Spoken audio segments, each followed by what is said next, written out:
Okay, so lecture 4 is on collaboration. Uh, while I really like Frumkin's book, as you notice, Frumkin wrote this book back in 2002, I think, and a lot of things have changed since then. One of the biggest areas of research and knowledge that we've gained since the early 2000s is research on collaboration. So we're going to take a break from Frumkin today. We're going to look at collaboration. Luckily, there have been some really great summaries of the collaboration research. So we're going to go through mostly taken from an article written mainly by John Bryson in 2015 with a few other colleagues.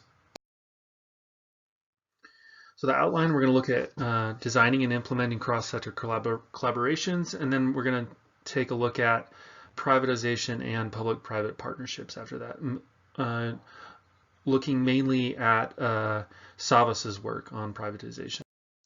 So what is a cross-sector collaboration? It's the linking or sharing of information, resources, activities, and capabilities by organizations in two or more sectors to achieve jointly an outcome that could not be achieved by organizations in one sector separately.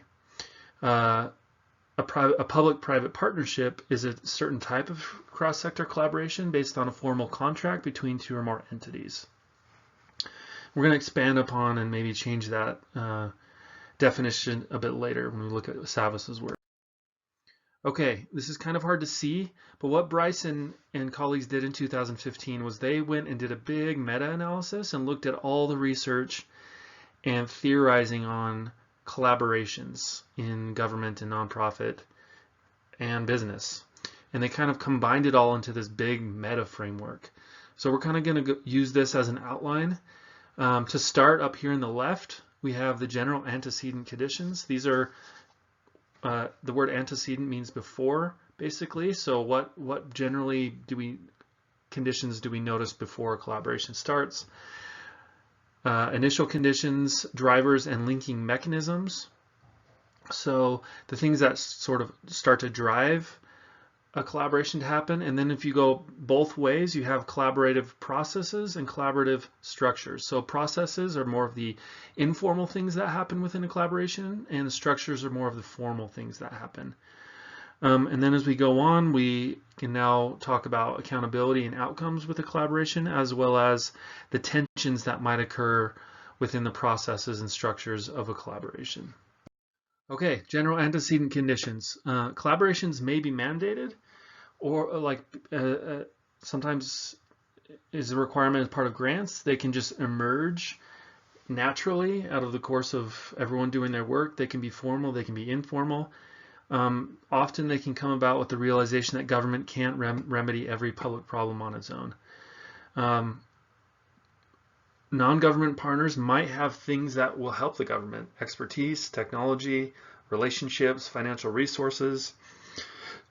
And the big question is, when do we implement cross-sector collaborations? When is this better than just having the government or just having a nonprofit deliver a service or good? One way we might think about this is Kingdon's theory of policy windows of opportunity. So what Kingdon said, and this is a big theory in policy studies, is you have three streams kind of going on independently. We have the problem stream. What do we consider problems going on in society at the time? The policy stream, which would be solutions to problems, and then the political stream. And Kingdon's theory is basically we don't address problems, or we don't create policy until those three streams line up. So one common example often talked about, I think, is Obamacare in 2010. We have recognized the problem of healthcare in this country for many decades. So the problem stream has existed for a long time. The policy stream is interesting, right? Because in some cases, what we have in Obamacare now was actually in the Affordable Care Act were Republican policy ideas back in the 90s. So we've had times when the policy stream came in and out. The problem was we never had a political situation that would allow for any of these policies to be enacted. So what happened in 2010 with the Affordable Care Act was the problem stream, the policy stream, and the political stream lined up, and we created the Affordable Care Act, or also known as Obamacare. You can think about the same way with collaborations. Maybe there is problem, policy, and then sort of a stream of organizations, and when only when those three things come together, we get a collaboration. Now that's one way to think about it, but there's other ways to think about why and how we get collaborations. And again, this is going to be a big emphasis for this lecture. So initial conditions, drivers, and linking mechanisms. First, collaborations usually have a champion or a sponsor, someone who's really committed and boundary spanning. There's an agreement on the problem definition, and also a recognition that all these different organizations are sort of interdependent with each other. You can have informal agreements about the collaboration's composition, mission, process, but formal agreements have the advantage of supporting accountability. If you actually formally write down what each organization's role is going to be, later on you can keep each other accountable to that. Naming the collaboration, weaving a compelling story about the work, developing an authoritative text can help. This text might be the bylaws, a mission statement, a memo of understanding. These things indicate the general direction and what it means to be on track. Second and third, collaborations have social capital or prior relationships and existing networks, and then there's stakes, there's incentives, there's consequences for collaborating.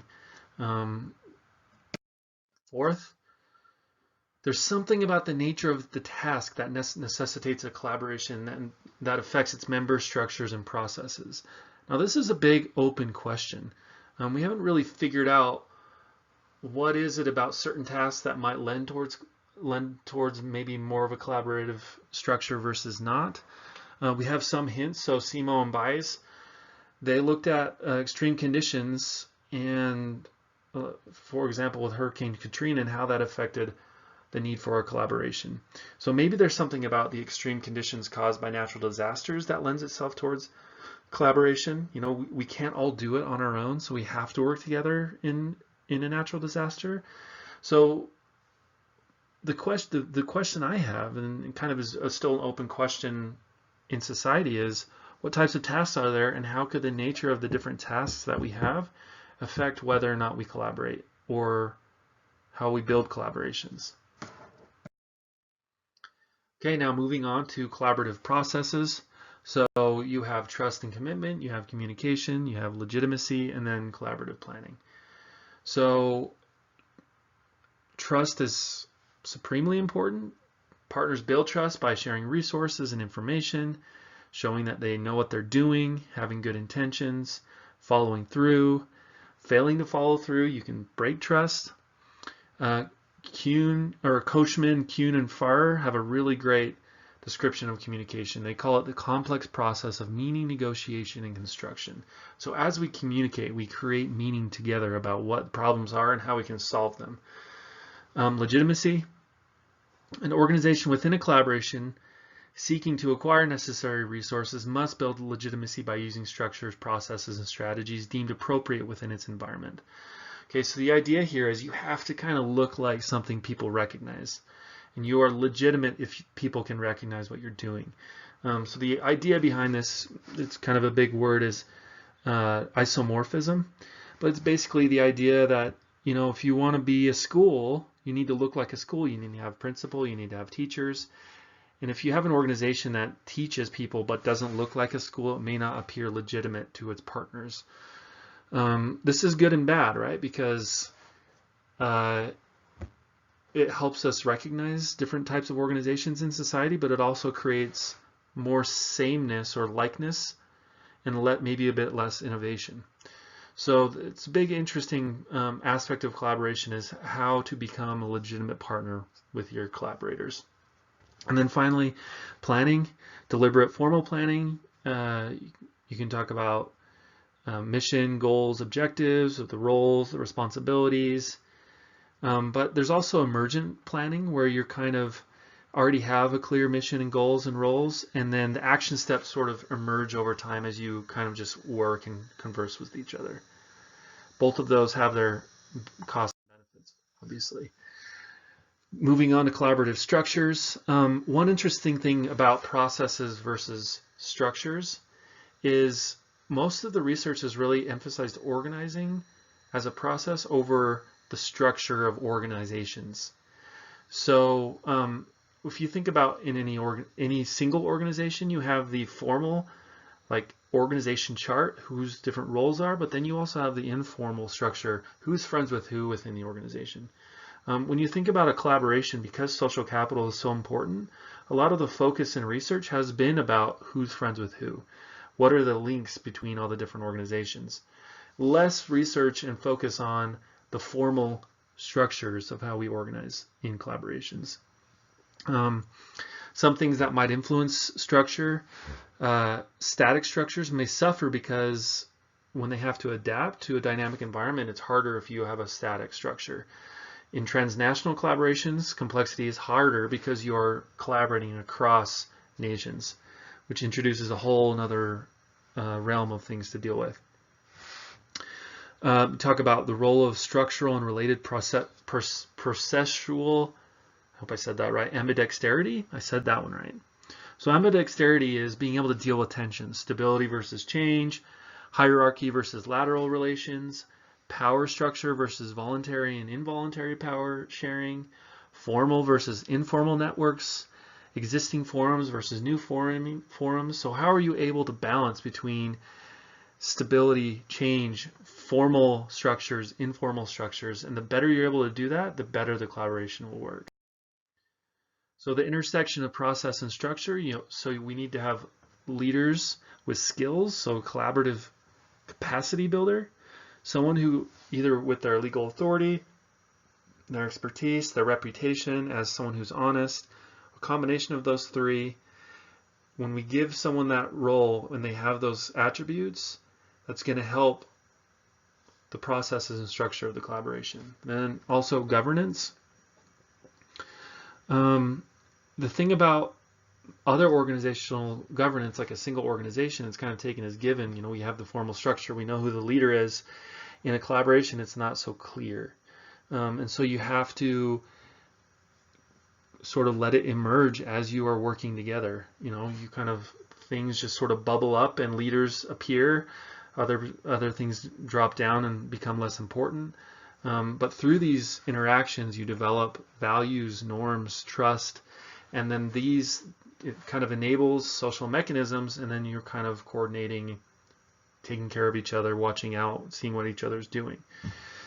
So this is part of why collaboration is so difficult to understand, right? It's just never cut and dried.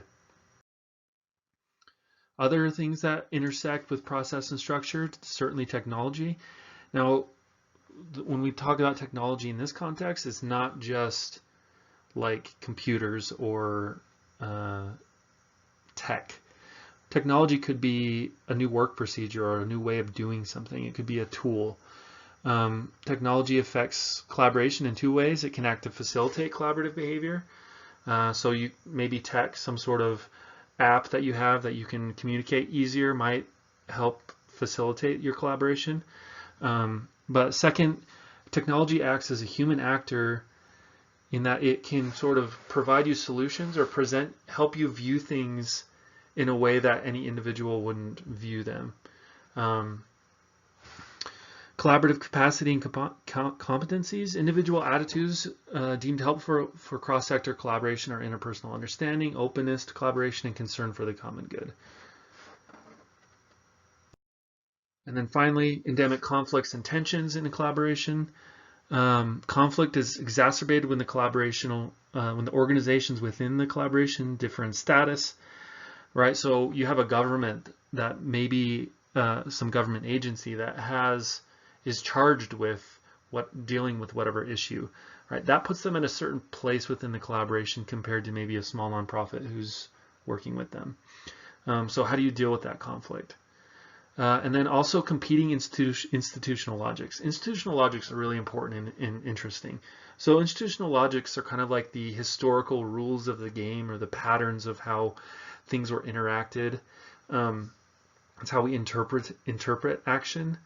The best way to think about this is the different institutional logics, maybe across business and government and nonprofit, right? In business, we see a lot of corporate structures where there's strict hierarchy, but the goal is always to make money and have a profit. That's the logic of business. In government, we also have hierarchy, but it's not always, the goal is not always to just make money. There's other competing public values, right? We have equality, justice, responsiveness, representation, things that are also part of the logic of government. And then also nonprofits, right? Historically, maybe not as much of a hierarchical structure, though certainly nonprofits have started to corporatize, especially the bigger ones. But historically, nonprofits were small. They were a little bit more lean. They were grassroots. That affects the way we think about work. And when you're trying to collaborate with someone who comes from a different logic, how do you deal with that? So maybe 2 practices to manage competing logics. First, involve and communicate with a wide array of stakeholders to build external legitimacy. And then facilitate joint learning spaces to promote internal trust. Again, there's that word legitimacy, right? How do you show someone that this is actually a legitimate way of working within your institutional logic, right? So if I come from business and then I show up in a government agency, or I'm interacting with a government agency, it's hard for me maybe to understand that there are other things or other goals, not just efficiency, right? So how can I learn that the other legitimate ways of working? And then finally, we have accountability and outcomes. Public value in cross-sector collaboration seems most likely to be created by using each sector's characteristic strengths while finding ways to minimize, overcome, or compensate for each sector's weaknesses. All right, so again, as we're talking about these different logics, right, what can we take from each institutional logic that helps the collaboration, but also finding ways to minimize or overcome the problems with each logic? That's tricky, right? But when we do that, we can achieve public value. Understand that there's intermediate, immediate, and long-term effects, and the goals and outcomes for each can be completely different. Resilience and reassessment. There's been a lot of research that learning appears to be an important feature of successful collaborations. And it's the way that we figure out which goals and indicators we might have or that we should have. So collaborative processes and accountability is an iterative process where you're constantly learning. And then finally, just accountability in general, it's tough because it's unclear who's accountable to whom within the collaboration, who is the collaboration accountable to externally. And then we can also think about accountability in terms of what does success look like? Is it, are we counting the inputs? Are we counting outputs, outcomes, the difference between an output and an outcome? An output might be something we can count. An outcome might be, did we achieve some sort of value? And then, was the process good? Regardless of what the output or the outcomes were, did we do the correct process? And if we did that, regardless of the outcome, maybe that's worth it. In conclusion, and again, coming back to the original question, right? What is the best structure for different purposes, or what is it, the nature of tasks or different types of tasks that might lead to different types of collaboration? This is still largely an open question, but there are some more hints. So Provan and Lemaire suggest that a bureaucracy is appropriate when the task is stable and routine, but maybe doesn't work for non-routine tasks. Rabb and Millward said inter-organizational networks could be chosen when the problem, like organized crime or terrorism, falls outside the boundaries of a mandate of any one organization. So if it's not clear which type of organization should be solving this problem, maybe it should be a collaboration between multiple. And then finally, Keast and colleagues note that the literature suggests that a common trigger for the development of inter-organizational networks is a crisis. again, coming back to this idea of maybe a natural disaster or other type of crisis, when the stakes are high and we might actually have an extra flow of resources, that might be good to start up a collaboration. There's a lot of research. Whenever there is a natural disaster, a ton of money flows in. People are moved by these and they donate a lot to natural disasters. Okay, let's move on to privatization and public-private partnerships. So Savas in 2000 said privatization is the act of reducing the role of government or increasing the role of private institutions of society in satisfying people's needs. It means relying more on the private sector and less on government. So different forms of privatization. So in general, the government can delegate, divest, or displace itself. Within delegation, there's a bunch we're going to talk about, and then these others we'll talk about briefly. We're going to focus more on these, maybe on contracts, a bit on vouchers, and we're going to touch on some of the others. So delegation. So under delegation, the government retains the responsibility for the function while delegating the actual production activity to the private sector. Again, ways to delegate: contracts, public-private competition, franchises, public-private partnerships, subsidies by grant or voucher, and then mandates. So contracting, this can be with when the government contracts with a private organization, whether for or nonprofit. This is not new in America. So even with Columbus, he was a contractor for Spain. The British contracted for Hessian mercenaries to fight in the War of Independence. Contractors were cleaning streets in New York in the 1600s. The United States contracted out mail service in the 1790s. You might have heard of the Pinkertons. They were contracted out and kind of what became eventually the CIA, but originally the Pinkertons were a contractor. Another way to think about an important theory in privatization is Williamson's transaction cost theory. The idea here is that functions can be carried out externally through markets or internally through vertically integrated hierarchical organizations. Whether you contract out or perform it within, there are costs to that. So the basic question Williamson was trying to answer with his theory was, should a firm perform the task itself or should it contract out the task? This is relevant to privatization, right? Because governments are also asking the question, should it perform the task itself or should it contract it out? So some transaction costs. We have search and information costs, bargaining costs, and enforcement costs. Within search and information costs, you have to establish the requirements of the contract, design the proposal and the bidding process, and the contract itself, ensure that there's a competitive market for the contract, and then you have to define and choose the best bid. Under bargaining costs, you have to overcome political opposition, dealing with maybe employees who are mad that you're contracting out when they could be doing the work.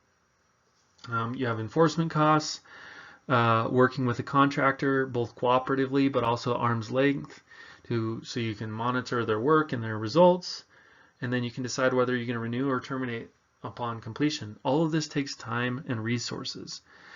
So then we come back to the question, right? Should the firm perform the task itself or should it contract out the task?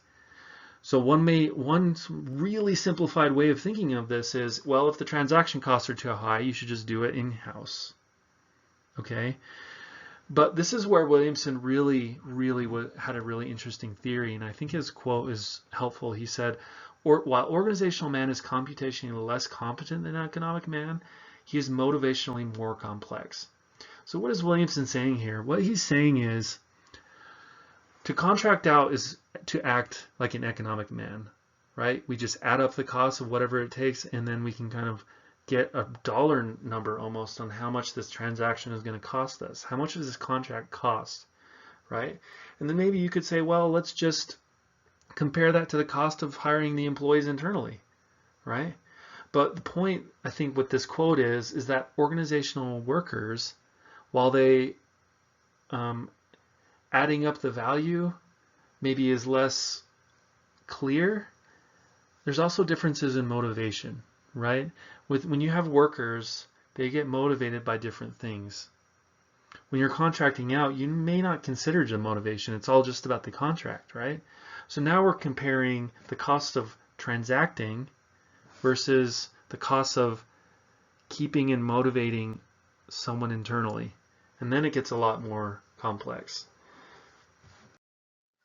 Coming back to Savas had some fairly straightforward ideas about when contracting is better than direct in-house provision. So let's sort of take a step back from Williamson and the deep theory and just look at these ideas from Savas. So when a task can be more precisely specified in advance, maybe we should contract. When performance is easily measured and evaluated, contract.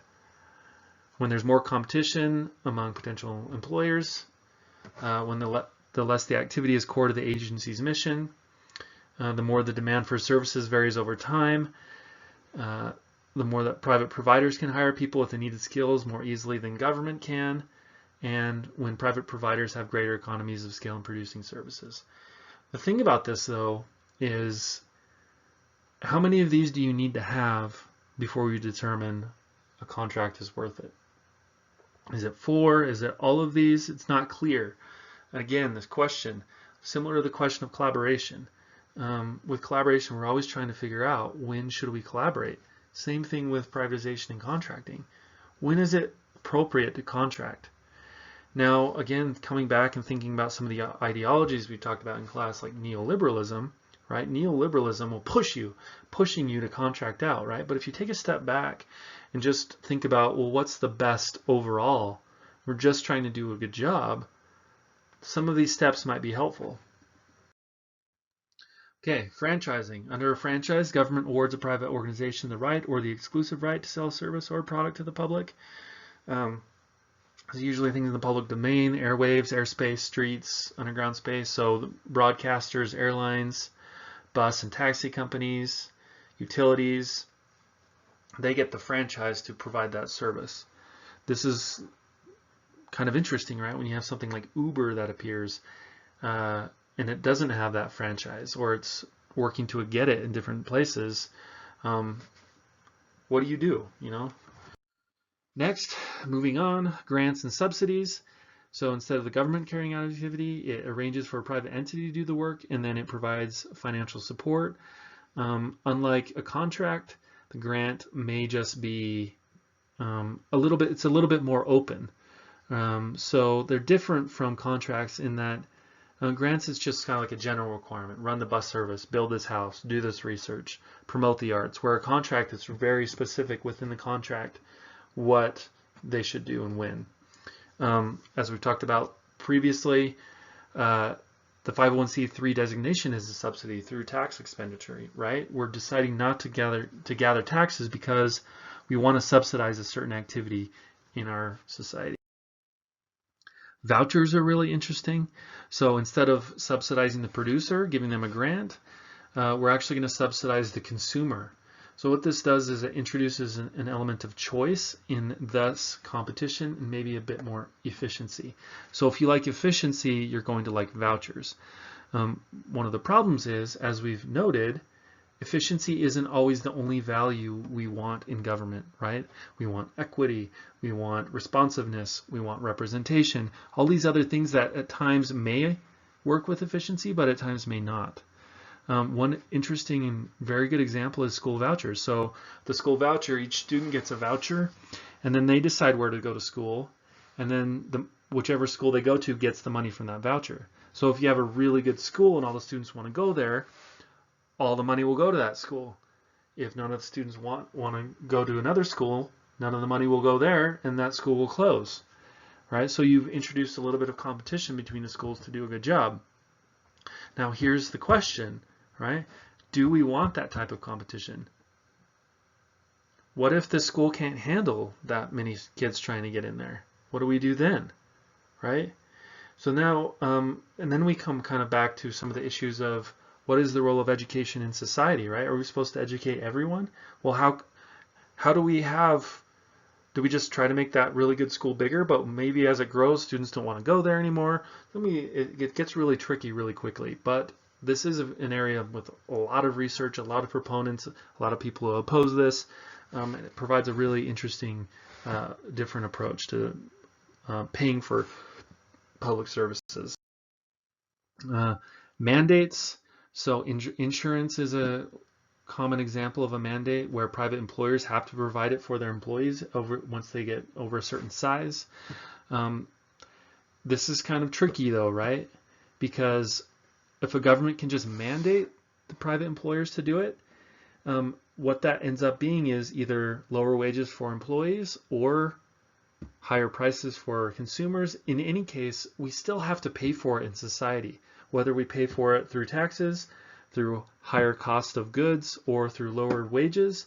The problem with the second two, the problem with lower wages or higher prices is it's a little bit hidden, right? You notice when you have to pay a tax. You don't notice when something has a bit higher price, especially if it's always been that way. So mandates are a little bit tricky, and this is one of the big issues with healthcare in the United States, right? We don't want to have to raise taxes, but we also don't realize that we're also paying a bit more without even realizing it by having this government mandate for private employers to provide it.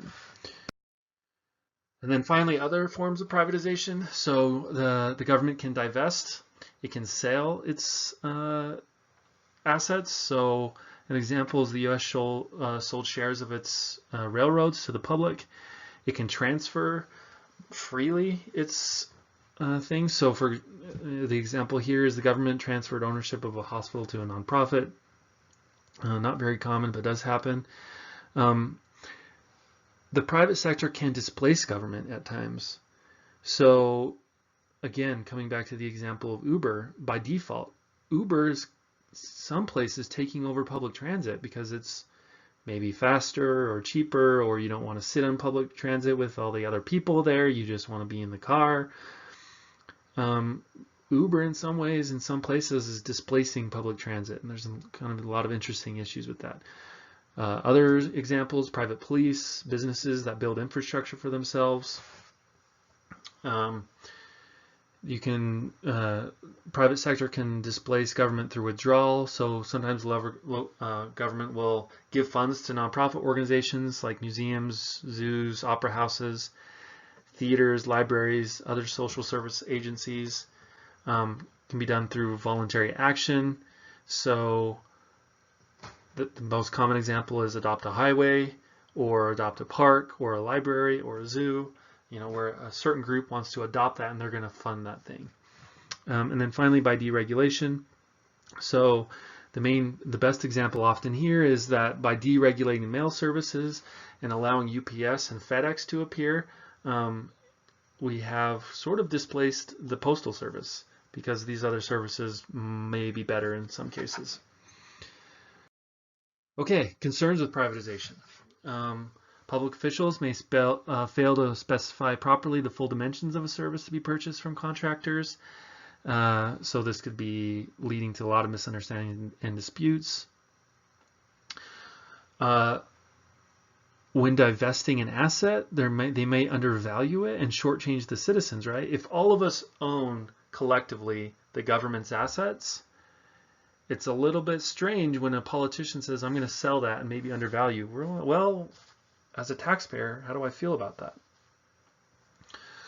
that? They fail to conduct a proper competitive procurement or sale. Conflicts of interest in the procurement are a constant danger in the purchasing process of both public agencies and private companies. So for example, like if I work for a government and I need to build a road and I'm friends with a road builder, right? Well, why don't I just give him the contract instead of making it a competitive process? This isn't always bad, but we have to be really careful when we see situations like that. And this is often where most corruption happens, is when we have a government leader contracting out with their buddies. So we have to be very careful about that. When public officials fail to monitor the performance of the private provider, again, coming back to delegation, it's still the responsibility of the government to provide that thing. They're just contracting it out with somebody. So even though there's the contract, at the end of the day, the responsibility is still on the government to make sure that the good thing happened. They fail to penalize poor performance, maybe because they didn't do a good job monitoring, or because they, again, were buddies with that contractor. They fail to set and maintain performance standards in a voucher system. Agents authorized to accept vouchers and provide services like a school or private housing, and then they have to satisfy certain conditions germane to the service, right? So for example, if the government is only paying for the voucher and they're not paying for the school directly, there's less oversight about how the school is going to run. And maybe they start to get a little weird with their teaching techniques or something. To be careful with that in a voucher system. Number 7, they fail to maintain competitive environment after privatization by delegation, and therefore the incumbent provider gradually acquires and exploits monopoly status.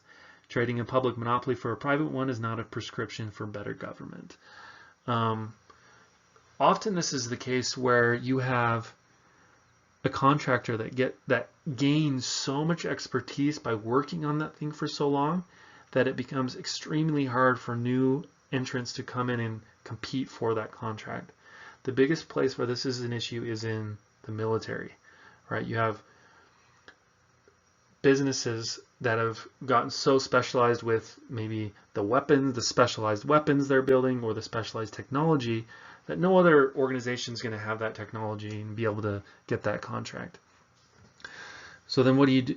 Eventually, this turns into a monopoly, and we know in monopoly situations, right, we deal with, well, if they're the only provider and they're the only one that can provide it, how can we stop them from overcharging or underselling or giving us not enough of that? These are big problems in many sectors, but especially in our defense. And then finally, they fail to protect current employees adequately. Paul Starr was a critic of privatization, and he has all these quotes. I'll just read a few. He says, privatization undermines the foundational claims for public purpose and public service. It shifts power to those who can more readily exercise power in the market. It may also shift income and wealth depending on the specific form of that policy. Private service providers often maximize profits not by producing services more efficiently, but by seeking out the least costly clients for social services or by employing lower wage workers, often on a part-time basis. Since wages tend to be more equal in the public sector, privatization is likely to skew the income in the direction of greater inequality. Furthermore, while unions have lost ground in the private sector, they have generally made advances in organizing public employees. Privatization tends to undermine these gains. In the extreme case, privatization is an instrument of class politics, where privatization is used to break up public employee unions and reduce the provision of services. It effectively represents a means of reordering class relations, right? So this is interesting. Savas didn't include, you should contract out so that you can break up an employee union.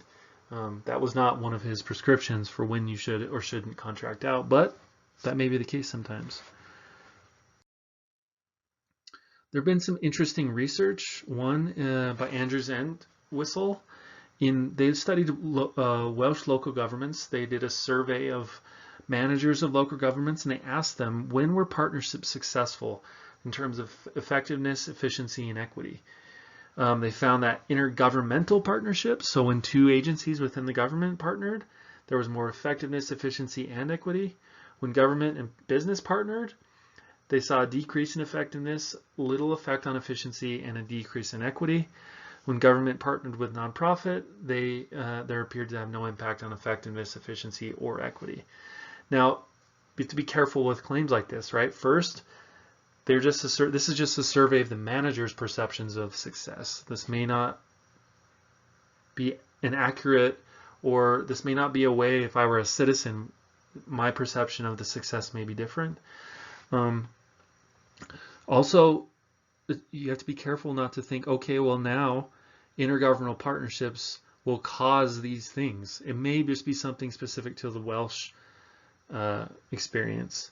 So while this is really interesting research in terms of when contracting and not is successful, we have to understand the caveats with this type of research. And then my final point here, and I'll end on this, is the idea of organizational commitment, which is an individual's psychological attachment to an organization.